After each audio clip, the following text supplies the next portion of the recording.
Just from the next class we will start conversation. আগামী class থেকে একটু একটু কথাবার্তা বলবো, কনভারসেশন করব। সেই কনভারসেশনের জন্য আমি এই শিটে যেটা দেখাচ্ছি সেখানে দেখেন প্রশ্ন উত্তর করে দিয়েছি, এমনকি বাংলাও লিখে দিয়েছি। আর বাংলা দিয়েছি কোথায়? প্রশ্নের ক্ষেত্রে, মানে অ্যান্সারের ক্ষেত্রে বাংলা দিই নাই। কেন জানেন? আপনি যদি প্রশ্ন বুঝতে পারেন প্রশ্নের মধ্যেই অ্যান্সারটা থাকে, তার মানে একটা প্রশ্নের মধ্যে 95 থেকে এমনকি 99% উত্তর দেওয়া থাকে। প্রশ্ন বুঝতে হয়, আসল কথা হচ্ছে প্রশ্ন পারলে আপনি অ্যান্সার করতে পারেন যদি বলার অভ্যাসটা করেন। আমি যেভাবে বলি সেভাবে প্র্যাকটিস করেন। এবার এটাও মনে করতে পারেন যে আপনি তো স্যার প্রশ্ন উত্তর করে দিয়েছেন, কেন দিলেন? এখানে একটা যুক্তি আছে, সেটা হচ্ছে প্রথম দিকে আপনাদেরকে এখন হাঁটা শিখাচ্ছি আমি। তার মানে কিভাবে প্রশ্ন হলে কিভাবে উত্তর হবে, আমার প্রত্যেকটা জিনিস যুক্তিসঙ্গত, প্রত্যেকটা লেসন প্রত্যেকটা নোটের মধ্যে কোনো না কোনো কারণের কারণে সেভাবে করে সাজিয়েছে। আমি নিজেই অনেক সময় ছাত্রী হয়ে আমাকে কিভাবে বোঝালো আমি বুঝতাম, সেই রকম সেটা চিন্তা করে আবার আমি লিখছি জিনিসগুলো। সেই জন্য প্রথমে হাঁটা শেখানোর জন্য, তার মানে কিভাবে প্রশ্ন হবে কিভাবে উত্তর হবে সেটা শেখানোর জন্য। তাহলে ওই জন্য প্রশ্ন উত্তর করে দিয়েছি। কিন্তু এই যে এইরকম মনে করেন এইখানে 3-4টা কনভারসেশন আছে, এরপর আরও একটা পাবেন, এরপর আরও একটা দেখবেন। এই 3টার পরে যেগুলো পাবেন কনভারসেশন, সেগুলোতে প্রশ্ন থাকবে, আনসার পাবেন না। আনসার নিজে থেকে সৃষ্টি করতে হবে। কিভাবে সৃষ্টি করতে হবে সেটাও আমি শেখাবো। কারণ সারা বছর যদি আমি বা সারা মাসে যদি আমি প্রশ্ন উত্তর করে রেডি করে দিই, তখন গদবাদা এগুলো মুখস্থ পারবে, নিজে থেকে সৃষ্টি হবে না। সৃষ্টি করার এখন হচ্ছে লাইন ধরানোর জন্য। তাহলে দেখেন প্রথমে আমি কনভারসেশনের মধ্যে প্রেজেন্ট বা বর্তমান বা সচরাচর নাম্বার 1 দিয়েছি। প্রেজেন্ট মানে বর্তমান, আমরা সবাই জানি। বর্তমান মানে বর্তমান সবাই জানি। সচরাচর মানে কি? আপনি দৈনন্দিন জীবনে ঘরে বাইরে অফিস আদালতে যে কথাগুলো বলেন, যে কাজগুলো করেন, সেগুলো বা যে যে বাক্য প্রয়োগ করেন সেটাই সচরাচর। এখন সচরাচর বাক্যের মধ্যেও কিন্তু আবার ভাগ আছে। সচরাচর বাক্য দ্বারা আপনি কখনো কাজের বাক্য প্রয়োগ করেন। আপনারা প্রতিদিন রান্না করেন, রান্না করাটা একটা কাজ। হ্যাঁ, তারপর যদি বলি কি সে একজন ভালো ছাত্র, দেখেন এই বাক্যে কোনো কাজ নাই, এটা বলেছে সে কি সেটা বলেছে, ঠিক আছে। আবার যদি বলি কি আপনাদের এলাকায় একটি ইউনিভার্সিটি আছে, এখানেও কোনো কাজ নাই, এইটা এক ধরনের বাক্য। তার মানে স্টেপ বাই স্টেপ বাক্যের ধরনগুলোও শিখবো, প্রশ্ন উত্তর করাও শিখবো। এখন প্রথমে যেটা দিয়ে আমি শুরু করছি সেটা হচ্ছে কাজের বাক্য দিয়ে, কাজের প্রশ্ন উত্তরের বাক্য দিয়ে। কেন করলাম সেটাও যুক্তি আছে। সারা পৃথিবীর মানুষ একটা কমন কাজ দিয়ে দিনটা শুরু করে। দেখি 3 জনের মধ্যে বলেন তো কে কি কাজটা?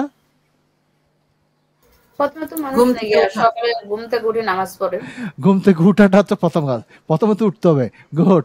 আমি মজা করে বললাম, সেটা দিয়ে শুরু করছি। দেখেন সারা পৃথিবীর মানুষ মানে এই কমন কাজটা দিয়ে একটা দিন শুরু করে, ঠিক আছে।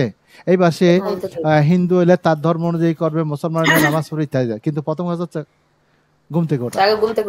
হ্যাঁ, উঠতে হবে। কমন কাজটা দিয়ে শুরু করছি। খুব খেয়াল করবেন আমি কিভাবে কি বোঝাচ্ছি, কিভাবে প্রশ্নটা আপনি বুঝবেন, প্রশ্ন থেকে কিভাবে আপনি অ্যান্সারটা বের করবেন, সেটা হচ্ছে আসল জিনিস।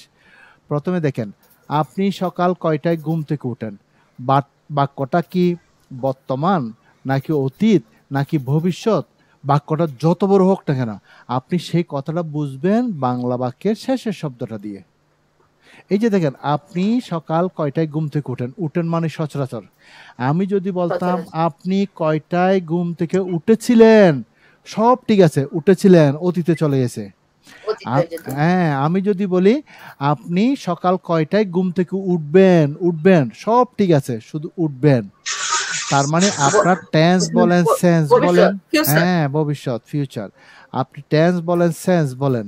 আমি বিশেষ করে সেন্সটাই প্রকাশ করি বেশি, সেন্সটাই বলে, কারণ টেন্সে পুরো ইংলিশকে কন্ট্রোল করতে পারে না। দেখবেন অনেক জায়গায় আছে কন্ট্রোল করতে পারে না। এবার টেন্স বলেন সেন্স বলেন, যেটা বলেন শেষের শব্দটা দিয়ে আপনি বুঝবেন। এখন আমরা প্রথমে শিখবো, সব একসাথে শিখবো না। আপনি প্লেটে ভাত নিলেন খাওয়ার জন্য, সবকে একসাথে খেয়ে ফেলেন নাকি গ্রাস বাই গ্রাস? আপনি যদি সব একসাথে নাক দিয়ে মুখ দিয়ে কান দিয়ে সব দিয়ে আমরা স্টেপ বাই, আমি কেন এগুলো বলবো সতর্ক করছি, আমি যেভাবে করে স্টেপ বাই স্টেপ নিচ্ছি সেভাবে করে মাথায় স্থান দেবেন। আপনি যদি এলোমেলো করে ফেলেন তখন হবে, কিন্তু যদি আপনি ধারাবাহিকভাবে ঢুকান আপনার আর এলোমেলো হবে না। কখনো হবে না, যত লেসন পান কখনো এলোমেলো হবে না, ঢুকানোতেই যেটা সিস্টেম সেটা করবেন।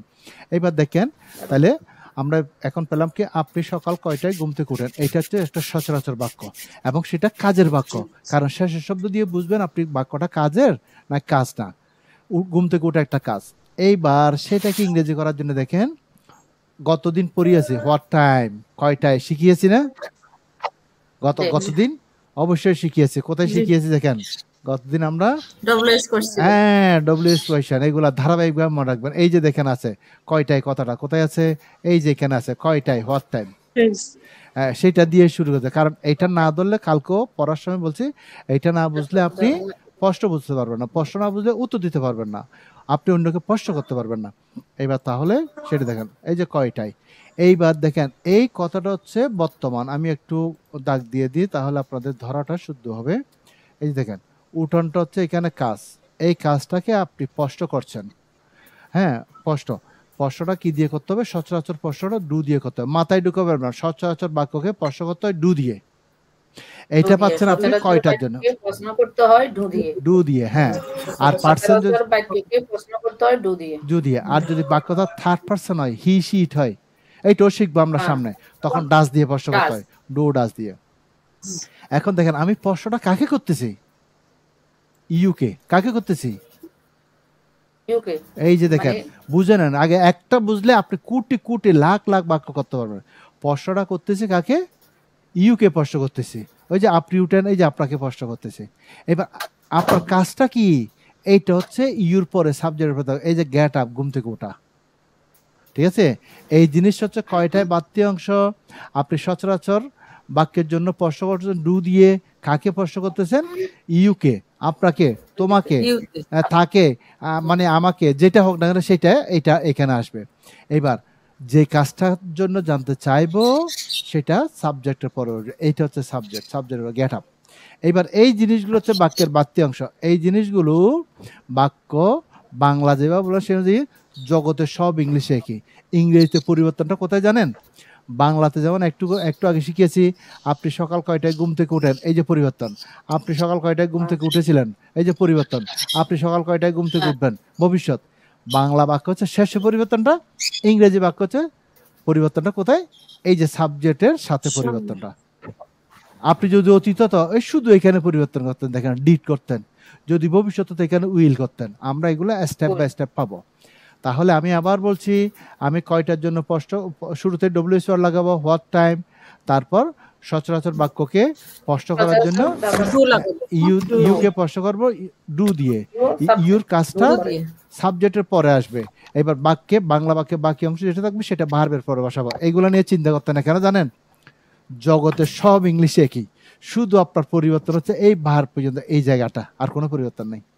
এগুলো সব ইংলিশে একই, আপনি এটা অতীত করলে এগুলো থাকবে, ভবিষ্যৎ বললে এগুলো ঠিক থাকবে। ওই জন্য শিখতে হয় এই জায়গাটা, ওই জন্য ইংলিশটা সহজ। কেন সহজ, গোড়াটাতে শুধু পরিবর্তন, আর বাক্যটা এখান থেকে যদি সৌদি আরব হয়, দুবাই হোক, কাতার হোক, এক্সটেনশনগুলো এগুলো এক্সটেনশন সব একই থাকবে, মনে রাখবে এটা। এইবার আমি ইউকে প্রশ্ন করলাম, ইউর কাজটা হচ্ছে গেট আপ, উঠা। এইবার দেখুন আমি যদি জিজ্ঞেস আপনার নাম কি, আপনি কি আমাকে ফেরত দেবেন আপনার নাম অমুক, আপনার নাম সুবর্ণা, বা আপনার নাম এক্স, আপনার নাম ওয়াই? অবশ্যই বলবেন না, আপনি বলবেন কি আমার নাম। একইভাবে করে ইউকে যখন প্রশ্ন হবে, ইউ কে আই করে উত্তর দিতে হবে, অর্থাৎ আপনাকে কেউ প্রশ্ন আপনি নিজেকে ধরে উত্তর দেবেন, তার মানে ইউর পরিবর্তে এখানে আই চলে আসবে উত্তর। দেখেন এইবার এইখানে যে ইউর পরে যে ভার্বটা আনলাম সেই ভার্বটা দিয়ে আপনি উত্তর দেন, সাবজেক্টের পরে ওই ভার্বটা আসবে, আই গেট আপ। ওই যে বললাম 95 থেকে 99 পর্যন্ত বাক্য এরকমই উত্তর হয়, এই 1% এদিক সেদিক হয় মাত্র।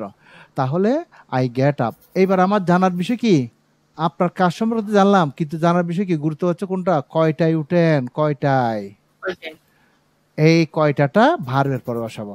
অর্থাৎ ছাওয়ার বিষয় যেটা হবে সেটা সবসময় ভার্বের পরে থাকে। তাহলে আই গেট আপ এট, লাগাই দেবো এবার সময়টা, I get up at 7 o'clock, ওই যে 7 o'clock, হ্যাঁ আরগুলো তো স্পষ্টই আছে, I get up at 7 o'clock in the morning. গতদিন শিখেছি সময়ের আগে অ্যাট বসে, তারপর সকালের আগে অ্যাট মর্নিং হয়, ইন দ্য মর্নিং হয়, ইন দিলে দিতে হবে, অ্যাট দিলে হবে না। এই যে প্রশ্ন বাক্যে দুটোই দিয়েছি, what time do you get up, at morning অথবা অবলিক দিয়ে দিয়েছি দেখেন in the morning, in the morning আপনি যে কোনো একটা ব্যবহার করতে পারেন। আমি ইন দ্য দিয়ে দিয়েছি। এইবার পরেরটা শিখে দেখেন, আপনি কি সকালে দাঁত ব্রাশ করেন? আপনি কি সকালে দাঁত ব্রাশ করেন? দাঁত ব্রাশ করার এটা একটা ভার্ব, এটা একটা কাজ। ব্রাশ করা একটা কাজ না? অবশ্যই কাজ। এইবার প্রশ্ন দেখেন, এখানে যেহেতু ডব্লিউএইচআর এর কোনো চিহ্ন নাই বাংলাতে, ইংরেজিতে আসবে না, ওই যে ডু দিয়ে প্রশ্ন করবেন সচরাচর আজকে ডু দিয়ে। ডু ইউ ব্রাশ, এই ইউকে প্রশ্ন করলাম, ইউর কাজটা কি? ব্রাশ। এবার বাকিটা ইউ টিথ অ্যাট মর্নিং অথবা ইন দ্য মর্নিং। আপনি যদি করেন ডু দিয়ে ডাস দিয়ে প্রশ্ন করলে ইয়েস নো দিয়ে উত্তর দিতে হয়। বাংলায় দেখেন না, আপনি কি রান্না করেন, আপনি কি উত্তর দেবেন না হ্যাঁ আমি রান্না করি অথবা না আমি রান্না করি না, ওই যে বাড়তি একটা ইয়েস নো দিতে হয়। বাকি জিনিসটা সব স্পষ্ট আছে, ইউকে শুধু আই করবেন। তাহলে লাগাবেন কি ইয়েস, ইয়েস এর পরে ইউকে আই করেন, এই ব্রাশটা নিয়ে আসেন। বাকিটা এবার ইউটা মাই হয়ে যাবে my teeth in the morning. Yes I brush my teeth in the morning. আর যদি আপনি নেগেটিভ করেন, না আমি, অনেকে আছে সকালে দাঁত ব্রাশ করে না, যেমন আমি করি না, কারণ দাঁত ব্রাশ সকালে করতে হয় না, দাঁত ব্রাশ করতে হয় রাতে ঘুমানোর আগে, ওকে, ওই গোসলের আগে আবার করতে হয়। তাহলে যেমন আমি যদি বলি না আমি করি না, আমি নো লাগাবো, নো আই ডোন্ট ব্রাশ, অর্থাৎ সচরাচর কাজের বাক্যকে নেগেটিভ করবেন, ডোন্ট দিয়ে নেগেটিভ করবেন, তারপর ভার্বটা আসবে, no I don't brush my teeth at morning অথবা ইন দ্য মর্নিং অথবা ইন দ্য মর্নিং। এবার আপনাদের হয়তো প্রশ্ন আছে এইগুলো কি, তাইলে এই দুইটা এখানে বাড়তি, এখানে তো হ্যাঁ বুধ করতে দিলাম yes I brush my teeth in the morning, আবার দিলাম ইয়েস আই ডু। কেন জানেন? ইংরেজিতে আমরা কথাবার্তা বলার সময় দুই রকম ব্যবহার করি, একটা হচ্ছে ফর্মাল ইংলিশ আর একটা হচ্ছে ইনফর্মাল ইংলিশ। ফর্মাল ইংলিশ হচ্ছে আপনি লেখার ক্ষেত্রে, বলার ক্ষেত্রে সব জায়গায় করবেন, ইনফর্মালটা বলার ক্ষেত্রে হয়। সেই জন্য আপনি যদি এটার উত্তর দেন do you brush your teeth at morning, yes I do অথবা নো আই ডোন্ট ডু, এটা হচ্ছে ইনফর্মাল, লেখা আছে ইনফর্মাল। আর যদি ফর্মাল মানে সব ইংরেজির নিয়ম ঠিকঠাক রেখে আপনি উত্তর দেবেন, তখন হচ্ছে কি এই বাক্য বলতে হবে, দেখেন ইয়েস দিয়ে অথবা নো দিয়ে যে পূর্ণাঙ্গ বাক্য দিয়েছি, ঠিক আছে, যে কোনোটা দিয়ে হবে বলার সময়। কিন্তু লেখার সময় আপনি করবেন কি, ওই যে কোনো লিখতে গেলে ফর্মালটা। এখন কত হচ্ছে, আমরা কি তাইলে ফর্মালটা শিখবো না ইনফর্মালটা শিখবো? কোনটা শিখলে ভালো হয় বলেন? বলার ক্ষেত্রে ইনফর্মালটাই বেশি ইউজ করা হয় না স্যার? হ্যাঁ বেশি করা হয়, কিন্তু ফর্মালটাও ব্যবহার করা হয়। এখন আমরা শিখার সময় ফর্মালটাই শিখবো, কেন জানেন? হ্যাঁ, আপনি যদি ফর্মালটা শিখেন, হ্যাঁ ইনফর্মালটা আপনাকে শিখতে হবে না। ইনফর্মালটা এই যে দেখেন I do I don't do, অতীত হইলে আই ডিড দিয়ে ওইটা তো। কিন্তু আপনি যদি ইনফর্মালটা প্রথমে শিখে ফেলেন, আপনাকে কোনো জায়গায় বর্ণনা দিতে হচ্ছে, কারোর সাথে বুঝিয়ে কথা বলতে হচ্ছে, আপনি তো শিখছেন ইনফর্মাল, আপনি তো শিখছেন ওই ছোটটা, আপনি সংক্ষিপ্তটা, শর্টটা, তাহলে আপনি পুরো বাক্যটা বলতে পারবেন না। এমনকি যারা চাকরি বাকরির জন্য শিখে তাদেরকে বলে ইন্টারভিউ বোর্ডে গেল, তখন তো ইয়েস নো দিয়ে উত্তর দিলে হবে না, পূর্ণ বলতে হবে। সেই জন্য আপনি যখন ফর্মাল শিখবেন, আপনার প্রায়োগিক ক্ষেত্রে আপনার প্রয়োজন মতো ইনফর্মালে ব্যবহার করতে পারবেন, ফর্মালে ব্যবহার করবেন। কিন্তু ইনফর্মাল যদি শিখেন আপনি ওইটা পারবেন না। যেমন উদাহরণস্বরূপ, আপনার কাছে আছে ধরেন 100 টাকা, আমি যদি 10 টাকা চাই, স্যার হিসেবে আমাকে 10 টাকা দিতে পারবেন না? জি। দেখছেন কত দেরি করতেছেন বলতে, তার মানে দেবেন না, বুঝতে পারছি। আচ্ছা পারবেন, ধরে নিলাম। আমি যদি 50 টাকা চাই, দিতে পারবেন না? জি স্যার। আমি যদি 100 টাকা চাই, দিতে পারবেন না? জি। আমি 102 টাকা চাই, আপনার কাছে আছে 100 টাকা, আমি যদি 102 টাকা চাই, দিতে পারবেন না?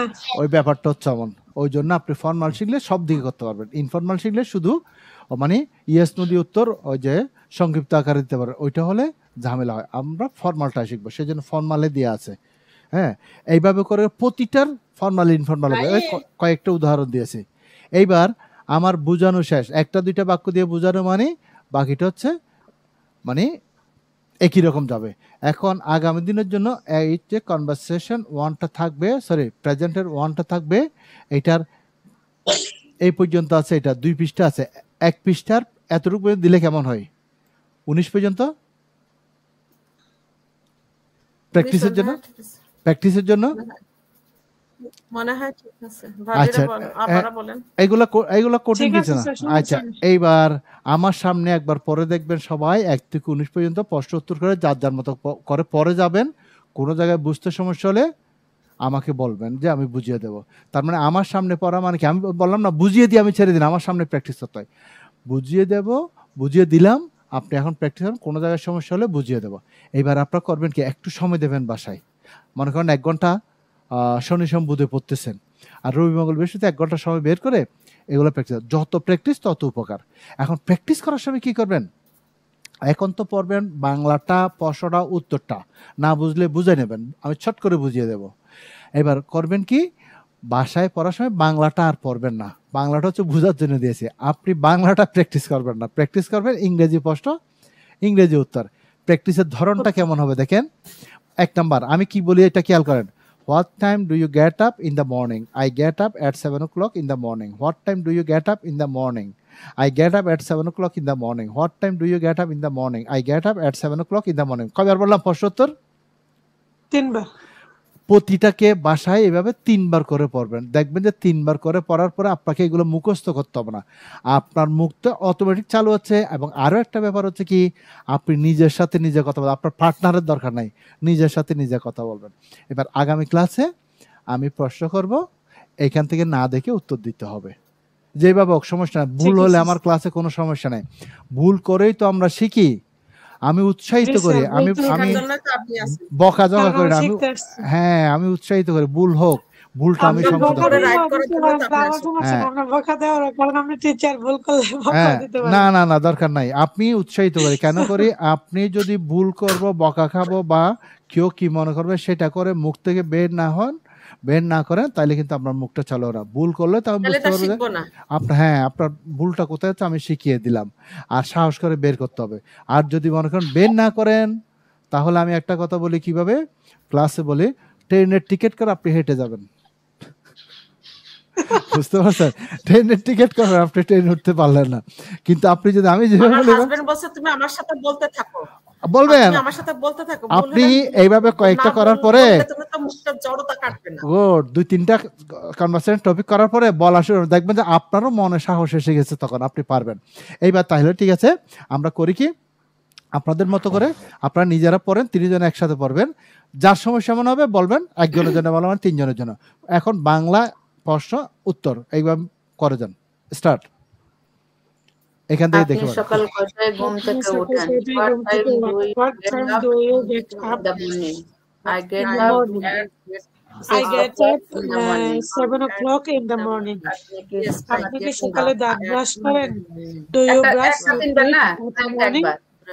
না, এখন 3 বার পড়বেন না, এখন তো 3 বার হলে সময় চলে যাবে, এখন তো হচ্ছে বুঝে নেওয়ার জন্য, ওইটা হচ্ছে প্র্যাকটিস করার জন্য। আগামী ক্লাসে আমি আবার দেখবো যে প্র্যাকটিস এটা কেমন হলো, একবার আপনি কি সকালে দাঁত ব্রাশ করেন? Yes, I brush my teeth in the morning. Yes, I brush my teeth in আপনি the কি morning. ফজরের নামাজ পড়েন? Do you say ফজর morning prayer? Yes, I say ফজর prayer. আপনি কোথায় ফজর morning prayer না বলা যায় না? I say বলছি। এবার প্রশ্ন করলে যখন আমি বলবো থেমে যাবেন, কারণ দুই দিক থেকে কথা হলে শুনবে না। আমি প্রশ্ন বুঝে গেছি, আপনি ফজর প্রেয়ার, সে ফজর একটা নাউন, এটা ফজর বলতে পারবেন, অথবা মর্নিং প্রেয়ার, যে কোনো একটা। অবলিক দিয়া মানে দুইটা একসাথে বলবেন না, বললে হবে না, হয় এটা না হয় এটা হবে না, কারণ নামাজ তো ফজর মানে তো সকাল। হ্যাঁ, ওই জন্য অবলিক, এই যে অবলিক দিয়া যে কোনো একটা বলবেন, দুইটা থেকে আপনার যেটা পছন্দ হয়, নো প্রবলেম। ওকে, কন্টিনিউ। ফজর প্রেয়ার কিংবা yes I say morning prayer, একই কথা। জি। আপনি কোথায় ফজরের নামাজ পড়েন? Where do you say Fajr prayer? Yes, I Fajr prayer in masjid. না, এখানে তো ইয়েস নাই, ইয়েস বলা যাবে না, ডব্লিউএস ওয়ার্ড দিয়ে প্রশ্ন হলে ইয়েস নো বলা যায় না। I say Fajr prayer, I say Fajr prayer in house, এটা বলছি। এবার এখানে মক্স দিয়েছি, অনেক দেশে মানে নামাজ পড়ার সুযোগ আছে মহিলাদেরও, আপনি মনে করেন বাসায় পড়েন, তাই লাগাই দেন I say Fajr prayer in my residence, in my residence. ওকে, হ্যাঁ যে কোনো একটা লাগাতে পারবেন। ওকে, ক্যারি অন। নেক্সট। ফজরের নামাজ পড়তে আপনার কতক্ষণ লাগে? How much time? How long do you? I need 20 minutes. I say Fajr prayer. ওই যে ডব্লিউএস ওয়ার্ডে খেয়াল করছেন, গতদিন পড়লাম যে এই যে how much time সমান how long সমান how much, এই যে চলে আসে, ওইগুলো না বুঝলে আপনি Continue. 20 minutes to say Fajr prayer. Carry on. ঘুম থেকে ওঠার পর আপনি কি ব্যায়াম করেন? Do you exercise after getting up? Yes, I Yes, exercise I after exercise getting up. after getting up. প্রতি সকালে আপনি কতক্ষণ ব্যায়াম করেন? How much time? How much Public, time? how long? How long do you exercise every morning? কোথায় গেল? I exercise for 14 minutes for 40 every morning. minutes every morning. আপনি কোথায় ব্যায়াম করেন? Where do you exercise? Where do you exercise? I exercise in my residence, in my house. ওকে, এবার বাংলাটা পড়ে দিলেন। আপনি ব্যায়াম করতে আপনি কি কোনো সমস্যার ব্যায়াম করতে আপনি কি কোনো সমস্যা সম্মুখীন হন? ওকে, দিস ওয়ান ইজ হিয়ার। হ্যাঁ, অবশ্যই। Do you face any problem to exercise? No, I don't face any problem to exercise. আপনি কয়টায় সকালে নাস্তা করেন? What time do you have breakfast? I have breakfast at এবার দেখেন এখানে যখন বলে I take breakfast at 8 o'clock তখন তো আমি have ইউজ করব না। আমি হাত দেখালাম তো ওই জন্য মানে থেমে যাবেন, মানে শব্দগুলো আপনাদের পড়া দিতে হবে সেজন্য হাত দেখালাম। তার মানে শেষ হলে থেমে যান। দেখেন, খাওয়া ইংরেজি হচ্ছে ইট, বাচ্চাদের ইংলিশ, কিন্তু স্ট্যান্ডার্ড ইংলিশে ইটটা দিয়ে করলে বাক্য হবে, গুণা হবে না, বাক্য হবে, কিন্তু স্ট্যান্ডার্ড হবে না। স্ট্যান্ডার্ড হচ্ছে কি, টেক মানে খাওয়া, হ্যাভ মানে খাওয়া। বিদেশিরা দেখবেন যে ওরা টেক বা হ্যাভ দুইটা থেকে একটা ব্যবহার করবে, সেজন্য আমরা স্ট্যান্ডার্ডটা করব। তাহলে I take breakfast at 8 o'clock অথবা I have breakfast at 8 o'clock। Oblique মানে হচ্ছে হয় এটা না হয় এটা, যে কোনো একটা। Clear? Okay, continue, carry on. কি আপনার জন্য সকালে নাস্তা তৈরি করেন? Public make breakfast for you. My breakfast. না, মাই ব্রেকফাস্ট না, হু কে বাংলাদেশ না, কে যে করে তাকে লাগান, কে করে যদি লাগান মাই মাদার অথবা যদি লাগান my helping hand. My parents, yes আমি ওটা ভাবছিলাম, মাই প্যারেন্টস প্রিপেয়ার্ড বা my makes prepares for me. হ্যাঁ, মনে করেন বিদেশে তো কাজের লোক নাই, হ্যাঁ, তাইলে আপনি নিজে করেন, সেটাও লাগাতে পারেন। হ্যাঁ, আমি যদি নিজে করি তাহলে ওটা কি? এইতে আমি মানে কি আই হ্যাঁ, আই হলে আমাকে শেষ করতে হবে, নতুবা বুঝবেন না। হ্যাঁ, আপনি যখন প্রশ্ন করছেন আমি থেমে গেলে তারপর বলবেন। আই যদি লাগান, এখানে প্রথমে দেখেন হু প্রিপেয়ার্স, ওই যে কে এর জন্য এস আসলো, মেক্স এস আসলো, ব্রেকফাস্ট ফর ইউ। যদি বলেন যে মাই সিস্টার, একজনকে বললাম আর কি, মাই সিস্টার প্রিপেয়ার্স অথবা my sister makes breakfast for me. আর যদি কাজের মেয়ে থাকে বললেন যে মাই হেল্পিং হ্যান্ড, কাজের মেয়েকে আজকাল হেল্পিং হ্যান্ড ব্যবহার করে, my helping hand prepares, my helping hand makes breakfast for me. এখন কেউ না, আপনি নিজে করেন, তখন হবে কি আমি নিজেই করি, আই মাইসেলফ, আই মাইসেলফ মানে নিজেই, আই মাইসেলফ, তখন আমি নিজে হলে তখন এখানে আর এসটা হবে না, প্রিপেয়ার অথবা মেক ব্রেকফাস্ট। অথবা আপনি যদি বলেন যে আই মাইসেলফটা আমার কাছে কঠিন মনে হচ্ছে, সমস্যা নেই তো, আপনি করতে পারেন I make breakfast for me, আমি আমার জন্য ব্রেকফাস্ট তৈরি করি, আপনি সেটা বললেও কোনো সমস্যা নেই, বাক্য শুদ্ধ। আই লাগাই দেন শুধু, আই মেক ব্রেকফাস্ট, আমি যখন নিচে করব তখন আর এস হবে না, মেক্স আর এক্স হবে না, প্রিপেয়ারস আর এক্স হবে না, কারণ আই এর সাথে ভার্ব এস যুক্ত হয় না। I make breakfast for me, এটা হচ্ছে সহজ। মাইসেলফটা বাদ দিলাম। ওকে, next. With whom do you have breakfast? আপনি কার সাথে সকালে নাস্তা করেন? Do you stay in the with whom? With whom do you have breakfast? I have breakfast with my family members. Do you have breakfast? I have breakfast with my family members. সকালে নাস্তা আপনি কি খান? What do you have for breakfast? I have breakfast. আপনি সকালে পড়ালেখা করেন? Do you study in the morning? Yes, I study in the morning. Study in the morning. Yes, I study in the morning. Next one পড়ে যাও। কোন বিষয়ে পড়েন? আপনি কোন বিষয় পড়েন? Which subject do you I study? study English. I study English. সকালে আপনি সকালে English আপনি and কতক্ষণ Quran. পড়ালেখা করেন? How long How long do you study every every morning? morning? I I study study 2 for hours every morning. আপনি 2 hours every করেন? morning. What time? আপনি কয়টায় গোসল বা স্নান করেন? What time do you take How your long bath? do you need to take I take my bath at 9 bath? a.m. I need গোসল করতে আপনার half কতক্ষণ লাগে? an How hour long to do you need take to my take bath. your bath? I need half গোসল an করার hour. সময় Half an আপনি hour কি to সাবান take my ব্যবহার bath. করেন? না। গোসল করার আপনি কি Don't সাবান Don't ব্যবহার you করেন? use soap You at use soap at the time for taking your I bath? use Yes, I use soap in Yes, the I time use for taking my bath. In the soap time না, at the time at the time of taking At my the bath. time. of taking my bath. At the Okay. time. Okay, that's all. You'll practice this. Inshallah, next class I'll ask you. Okay. Now we'll start lesson. okay.